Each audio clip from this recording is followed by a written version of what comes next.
Hi everyone, आज हम बात करेंगे ऑर्गेनाइजेशन के बारे में।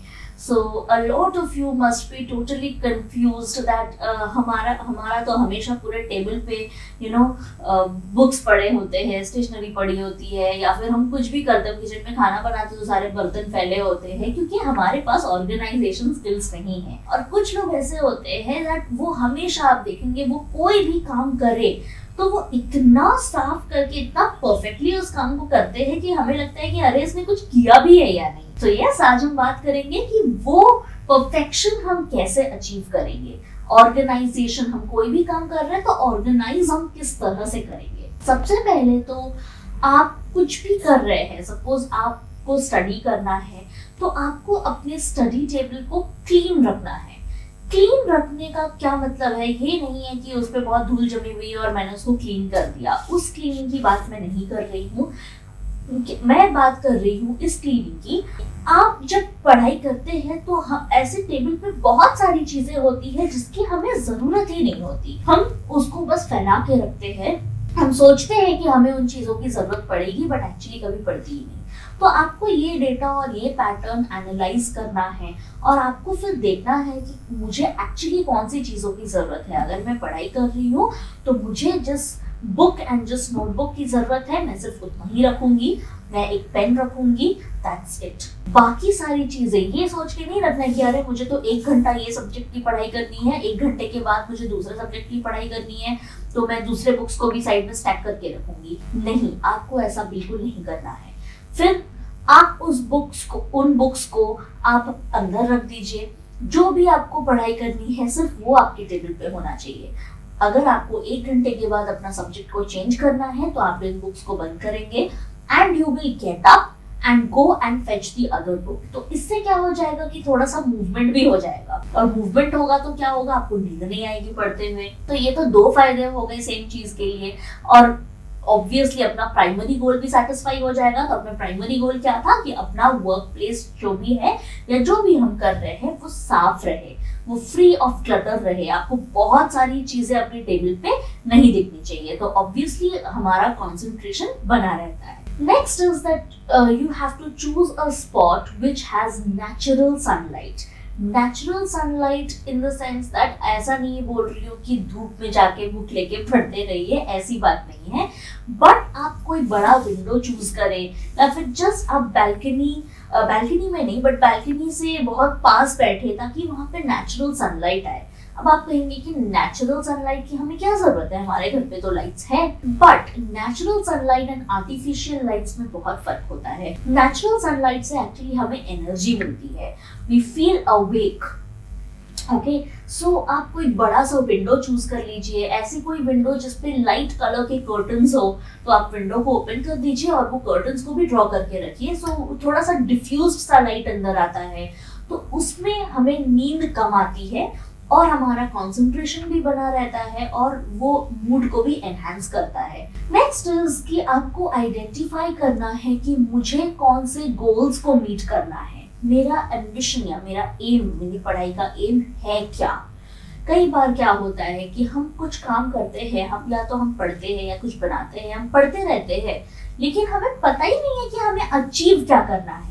तो उससे कैसा फील होता है कि हम कितना भी पढ़ते रहे हमें लगता है कि अरे हमने तो कुछ किया ही नहीं है, एंड देन हमारा कॉन्फिडेंस बिल्कुल ही डाउन हो जाता है। तो हमें पढ़ाई करने से पहले सबसे पहले हमें ये सोचना है दैट मेरा गोल है क्या, एग्जैक्टली मुझे क्या अचीव करना है। अगर मैं 1 घंटा पढ़ रही हूँ तो इस 1 घंटे में मुझे कौन से टॉपिक्स कवर करने हैं, और अगर मैंने वो टॉपिक कवर किया तो मुझे क्या क्या आना चाहिए।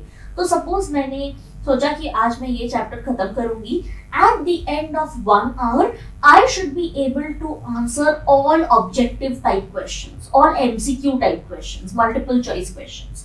तो ये था मेरा एम। तो 1 घंटा मैं अपनी पढ़ाई करूंगी, उसके बाद मैं सारे मल्टीपल चॉइस क्वेश्चंस जो एमसीक्यू क्वेश्चंस हैं उनको सॉल्व करूंगी। I will not move on to the long answers. जो मेरा गोल था I will stick to that. But हम ऐसा नहीं करते। हम क्या करते हैं, हम पढ़ाई कर लेते हैं, उसके बाद हम सारे क्वेश्चन सॉल्व करने जाते हैं और जब क्वेश्चन सॉल्व नहीं हो पाते तो हमारा कॉन्फिडेंस बिल्कुल ही डाउन हो जाता है कि अरे मैंने तो इतनी मेहनत से पढ़ाई की फिर भी मैं क्वेश्चन सॉल्व नहीं कर पा रही हूँ। वो इसलिए होता है कि हमारा गोल डिफाइंड नहीं है कि मुझे एग्जैक्टली करना क्या है। तो आप सबसे पहले अपना गोल डिफाइन कर लीजिए कि अगर मैंने ये काम किया है 1 घंटे के लिए तो इसके बाद इसका नतीजा, इसका रिजल्ट क्या होना चाहिए। उसके बाद आपने गोल तो डिसाइड कर लिया, उसके बाद आप डिसाइड कीजिए कि आप उस गोल को अचीव किस तरह से करेंगे। तो एक लिस्ट बना लीजिए, टू डू लिस्ट। ओके, तो सपोज मैंने सोचा कि 1 घंटे के बाद I should be able to answer all the multiple choice questions. तो आप उस चीज की पढ़ाई किस तरह से करेंगे, तो आप लिख लीजिए कि सबसे पहले तो मैं इंपॉर्टेंट पॉइंट्स को अंडरलाइन करूंगी। इंपॉर्टेंट पॉइंट्स को अंडरलाइन करने के बाद I will group them into सब सेक्शंस।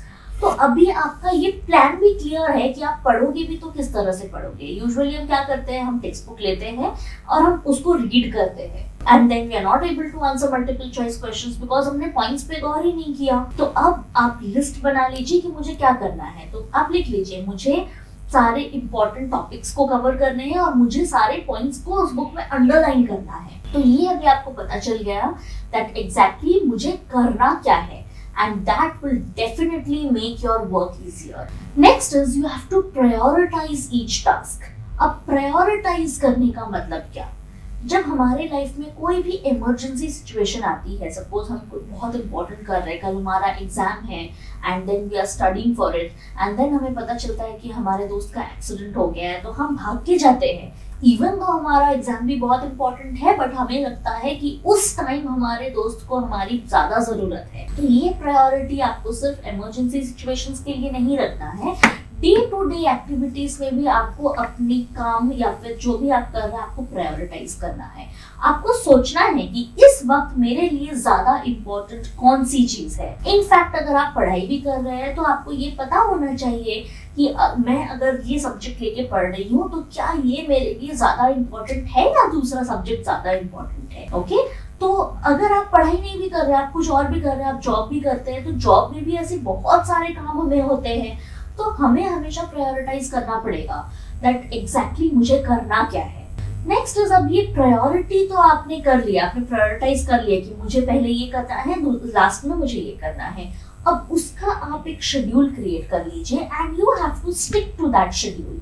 आप शेड्यूल बना लीजिए कि इतना टाइम 45 मिनट्स के लिए मैं ये करूंगी, उसके बाद नेक्स्ट 30 मिनट्स के लिए मेरा ये टास्क रहेगा। अब सब टास्क को हम इक्वल इंपॉर्टेंस और इक्वल अमाउंट ऑफ टाइम भी तो नहीं दे सकते हैं, तो ये आप पहले से डिसाइड कर लीजिए कि किस टास्क को आपको कितना टाइम देना है।